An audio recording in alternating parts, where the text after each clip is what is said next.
అందరికీ నమస్కారం. నా పేరు రమ. నీ ప్రేమ కోసం 101వ భాగం. రచయిత శ్వేత సాయి గారు. ఫ్రెండ్స్, కథ చదవడం స్టార్ట్ చేసిన వెంటనే వీడియోకి ఒక లైక్ చేయండి. మీరు అనుని జాగ్రత్తగా చూసుకోండి. ఇది చెప్దామని తనని ఇక్కడి నుంచి పంపించాను. అండ్ మెయిన్ థింగ్ ఈజ్ మీ బ్రదర్‌కి ప్రస్తుతానికి ఇబ్బంది, కానీ మీకు ఎటువంటి ఇబ్బంది లేదు. మీరిద్దరూ ఫిజికల్‌గా ఒక్కటవ్వడం వల్ల మేబీ తన స్ట్రెస్ రిలీఫ్ అవ్వొచ్చని అంటారు డాక్టర్. నిజంగానే తన స్ట్రెస్ తగ్గుతుందా డాక్టర్? మళ్ళీ ఇలా రాదు కదా అని అడుగుతాడు కార్తీక్. అను విషయంలో ఏం జరిగిందో నాకు పూర్తిగా తెలియదు. తన బ్రెయిన్ మాత్రం ఎక్కువ స్ట్రెస్ తీసుకోలేదు. అలా స్ట్రెస్ అయిన ప్రతిసారి తనకి ఇలాగే వస్తుంది. తను హ్యాపీగా ఉన్న రోజులు తనకు ఎటువంటి ఇబ్బంది ఉండదు. అలా అని కొన్నాళ్ళ తర్వాత మళ్ళీ బాధపడితే ఇది రాదని నేను గ్యారెంటీ ఇవ్వలేను. రాకపోవచ్చని మాత్రమే చెప్పగలను. అలాగే ఈ ఇంటిమసీ వల్ల బాడీలో స్ట్రెస్ చాలా వరకు రిలీఫ్ అవుతుంది. అందుకే చెప్తున్నాను అంటారు.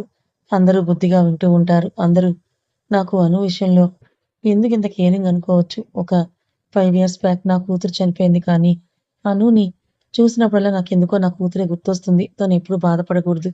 అలా మీరే చూసుకోవాలని అంటారాయన.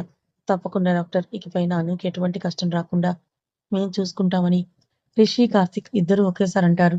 Well done boys. అను జాగ్రత్త అంటారు డాక్టర్. మీకెప్పుడు కావాలంటే అప్పుడు ఆమెకి కాల్ చేయొచ్చు. మీకు తనని చూడాలంటే నేనే మీ దగ్గరికి తీసుకొస్తా.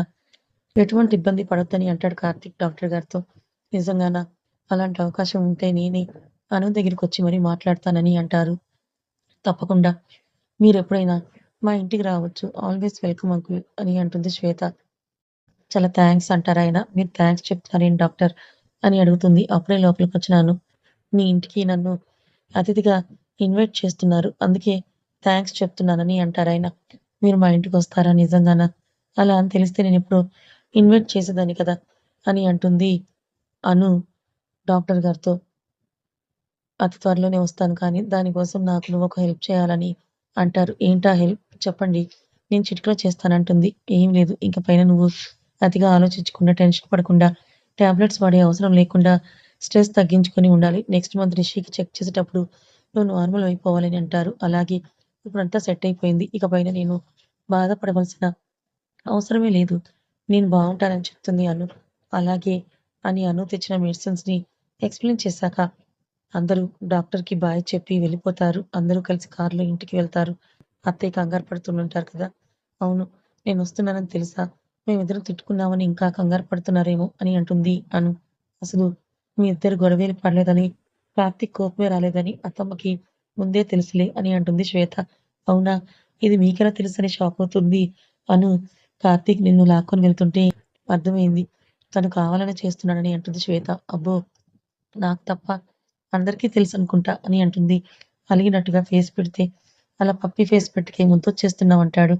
డ్రైవింగ్ సీట్‌లో ఉన్న కార్తీక్ మిర్రర్‌లో నుంచి అనుని చూస్తూ, అను అందరూ తన చుట్టూ ఉన్నప్పుడు కార్తీక్ అన్న మాటకి అను సైలెంట్ అయి కాస్త కోపం వస్తే, మిర్రర్‌లో నుంచి కాస్త సీరియస్‌గానే కార్తీక్‌ని చూస్తుంది.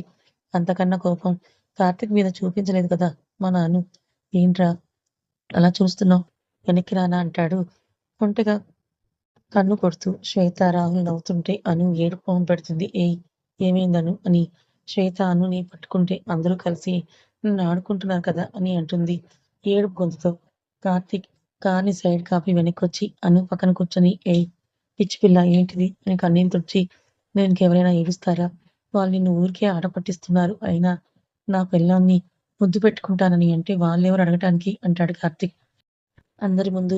ఏంటిది కార్తీక్ అని అంటే, శ్వేత అటునుంచి అను భుజం మీద ఒకటేసి, ఏయ్! ఏంటి నువ్వు? ఏదో పెద్ద పాపం చేసినట్టుగా ఇలా అంటున్నావు. ఇది చాలా కామన్ అను. అయినా ఇక్కడ మేమే ఉంది. మేమేం ఫీల్ అవ్వం అంటుంది అను. నిజంగా మీరేం అనుకోవటం లేదు కదా అంటే, అయ్యో అను! మేమేమనుకుంటామని శ్వేత అంటుంటే, ఇంక ఇంకా మిమ్మల్ని చూసి మేము కూడా ఆ ఫేజ్‌లోకి వెళ్ళిపోదామని అంటాడు రాహుల్. అను ఫేస్ పట్టుకొని, మనం హ్యాపీగా ఉంటే సంతోషించే వాళ్ళు ఎందుకు మన గురించి తప్పుగా అనుకుంటారు అని అంటాడు కార్తీక్. ఇప్పుడు నువ్వు ఏడుపు ఆపకపోతే నిజంగానే నీకు ముద్దు పెడతానంటాడు. ఆహా! వద్దు. ఆపేస్తానంటుంది తల అడ్డంగా ఊపుతూ. సరే అని అను నుదుటి మీద ముద్దు పెట్టి అనుని వదిలితే ఏడవడం ఆపేస్తే పెట్టను అన్నావు కదా! అయినా ఎందుకు పెట్టావని అడుగుతుంది అను.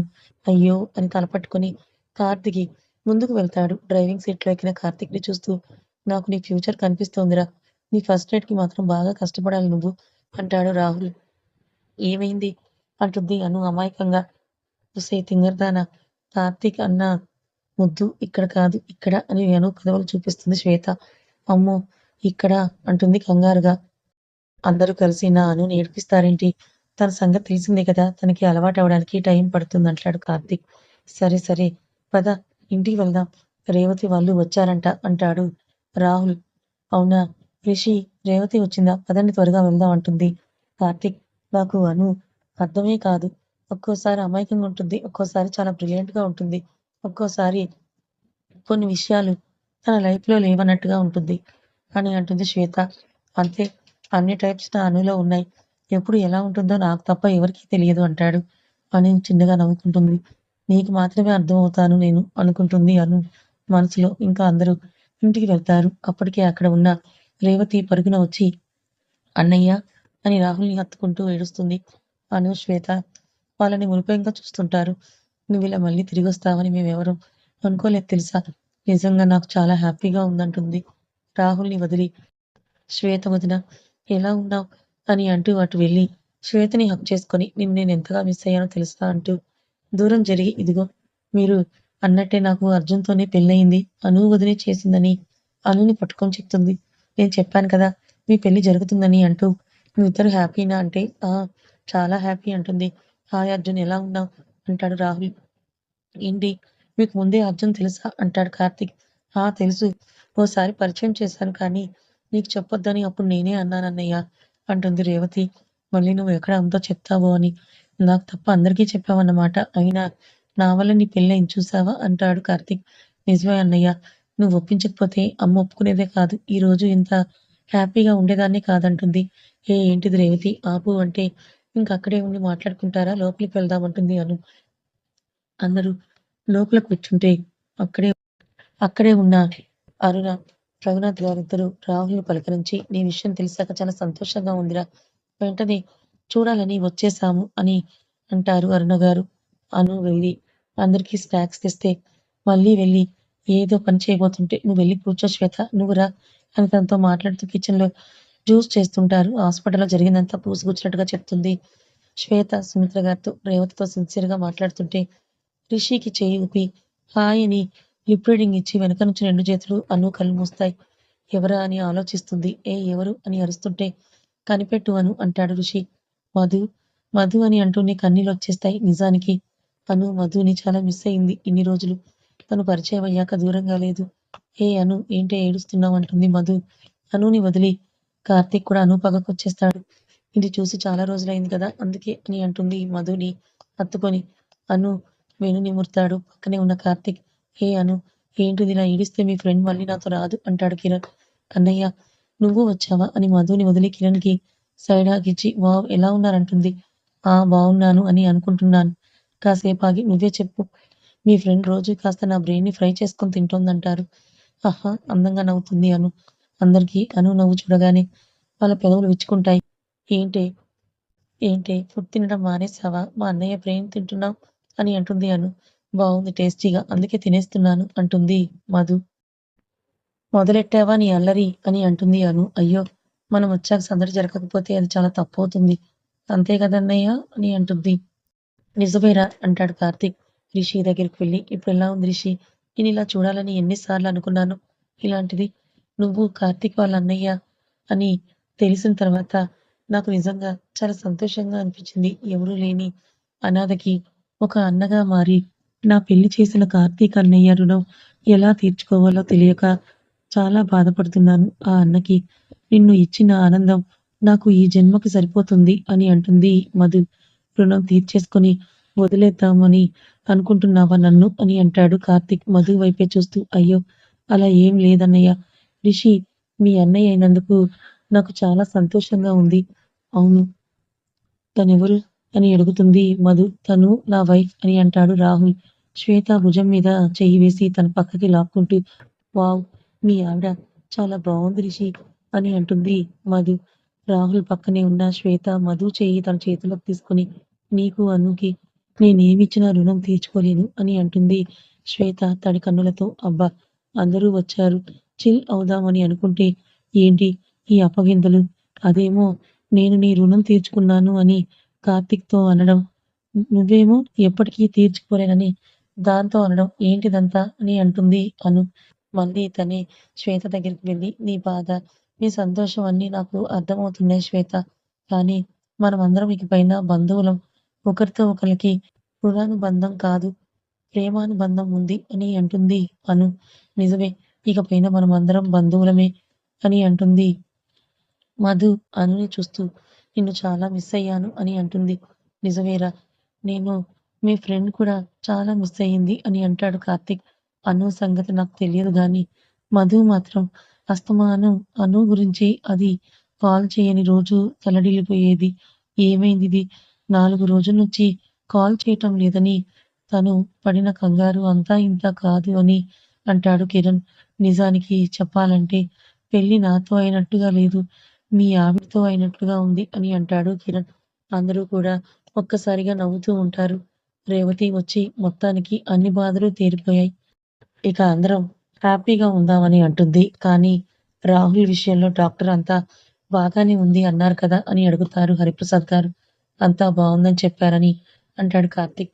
రాహుల్ అయితే, రిషి పేరు రాహుల్ అన్నమాట, నువ్వు చాలా గ్రేట్ అను.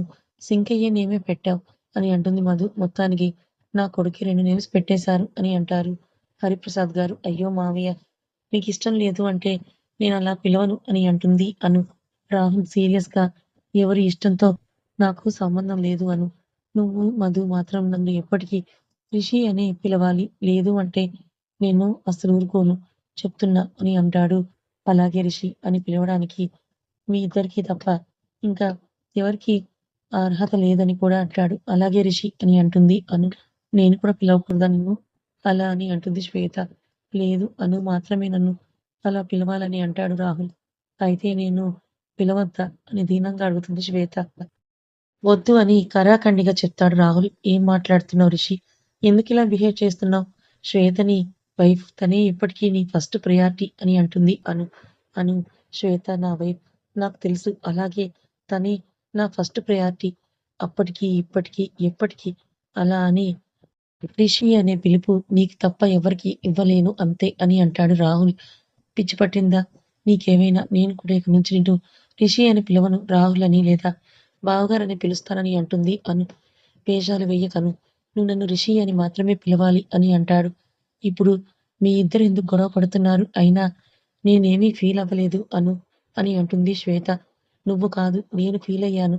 అసలు అదేమన్నా మాట? నిన్ను తక్కువ చేస్తే నేను ఊరుకోను శ్వేత అని అంటుంది అను. ప్రతి మనిషి జీవితంలో ఒక ప్రత్యేకమైన పర్సన్ ఉంటారు అను. రాహుల్ లైఫ్‌లో అలాంటి స్పెషల్ పర్సన్ నువ్వు. అది నాకు తెలుసు. నాకేమీ ఇబ్బంది లేదు. నేనేమీ హర్ట్ అవ్వలేదు అని అంటుంది శ్వేత. అను సైలెంట్ అయి కోపంగా ఒక పక్కకు వెళ్లి కూర్చొని ఎవరితో ఏమీ మాట్లాడదు. ఆఫీస్‌లో పని ఉందని హరిప్రసాద్, రఘునాథ్ గార్లు వెళ్ళిపోతే ఇదంతా అక్కడే ఉండి గమనిస్తూ ఉంటారు అరుణ, సుమిత్ర గారు ఇద్దరు. అబ్బా!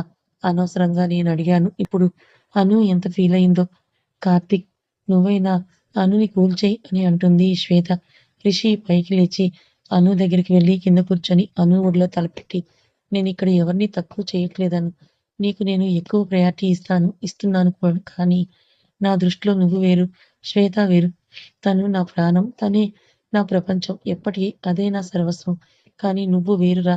నేను కోమాలో ఉన్నప్పుడు నన్ను ఒక బిడ్డలాగా చూసుకున్నావు. నిన్ను నేను అమ్మలాగే ఫీలవుతాను. ఏ బిడ్డకైనా అమ్మే కదా ఫస్ట్ ప్రయారిటీ. నాకు మా అమ్మ కన్నా నువ్వే ఎక్కువ అని అంటాడు రిషి కన్నీళ్లతో. నాకు బాగోన్నప్పుడు తను నా పక్కనే ఉండి నన్ను ఎంత ప్రేమగా చూసుకుందో ఎవ్వరికీ తెలియదు అని అంటాడు రాహుల్. ఇంకా నువ్వు అలిగుంటాను అని అంటే నన్ను రాహుల్ అనే పిలుస్తానంటే అసలు నువ్వు ఏమీ పిలవద్దు. నాతో నార్మల్‌గానే మాట్లాడు అని అంటాడు. ఏంటిది రిషి, ఎందుకిలా ఏడుస్తున్నావు అని అంటూ రాహుల్ కన్నీళ్ళని తుడుస్తుంది శ్వేతని.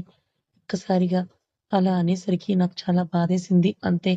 అంతకు మించి కోపం కాదు. మీ అందరితో మాట్లాడకుండా నేను ఉండలేను కదా అని అంటుంది అను. నీ వాళ్ళు వచ్చి నిన్ను తీసుకొని వెళ్ళిపోతారని చెప్పాక నువ్వు మమ్మల్ని గుర్తుపట్టవేమో అని నేను, మధు ఎంత బాధపడ్డామో తెలుసా? శ్వేత వచ్చి అను పక్కన కూర్చొని, మీ ఇద్దరిని నేను ఎప్పుడూ కూడా తప్పుగా అనుకోను. అలాగే నాకన్నా నీకు ఎక్కువ ప్రయారిటీ ఇచ్చాడని నేనేమీ బాధపడను. ఎందుకంటే రాహుల్ మనసులో నా స్థానం ఏంటో నాకు తెలుసు. అలాగే తను నిన్ను తప్ప ఎవరిని అలా పిలవద్దని అంటాడని నాకు తెలుసు. ఊరికే ఆట పట్టిద్దామని నేను అడిగానే కానీ నాకెప్పటికీ తను నా రాహులే అని అంటుంది శ్వేత. నిజంగా నువ్వు ఫీల్ అవ్వలేదు కదా అని అడుగుతుంది అను ఏడుపు గొంతుతో. అస్సలు లేదురా, నువ్విలా బాధపడకు. మీ ఆయన మా ఆయన నన్నే అంటారు అని అంటుంది. అందరూ ఒక్కసారిగా నవ్వుతారు. వదినా, నువ్వు నచ్చిన వాళ్ళు ఎవరుంటారు? అందరికీ నువ్వు నచ్చేస్తావు. ఒకరికి ఎక్కువగా నచ్చావని అంటే అందులో ఎటువంటి తప్పు లేదు అని అంటుంది రేవతి. హలో, ఏంటిది అందరూ కలిసి నా పెళ్ళాం మీద పడ్డారు. ఎవరికెవరు ఎక్కువ ప్రయారిటీ అయినా సరే నా పెళ్ళానికి నేను ఎక్కువ ప్రయారిటీ. నాకు అను ఎక్కువ ప్రయారిటీ. తను నా తర్వాతే ఎవరికైనా ఇంపార్టెన్స్ ఇస్తుంది అని అంటాడు కార్తీక్. అనుకి ఇంకో పక్కన చేరి, అబ్బా! ఇప్పుడు కార్తీక్ మొదలెట్టాడు అని అందరూ తల మీద చెయ్యి వేసుకుంటారు. నా అను నాకు మాత్రమే స్పెషల్. ఇంకెవరు ఎక్కువ అన్నా నేను ఊరుకోను అంటాడు కార్తీక్. అనుని చూసి అందరూ నవ్వుతారు. అంతలో రేవతికి ఒక్కసారిగా కళ్ళు తిరిగితే శ్వేత పట్టుకుంటుంది. కథ ఇంకా ఉంది. ఈ కథ మీకు ఎలా అనిపించింది? నచ్చిందా? నచ్చితే లైక్ చేయండి. మరికొంతమందికి షేర్ చేయండి. ఇలాంటి మరిన్ని మంచి కథల కోసం మన ఛానల్‌ని సబ్స్క్రైబ్ చేసుకోండి.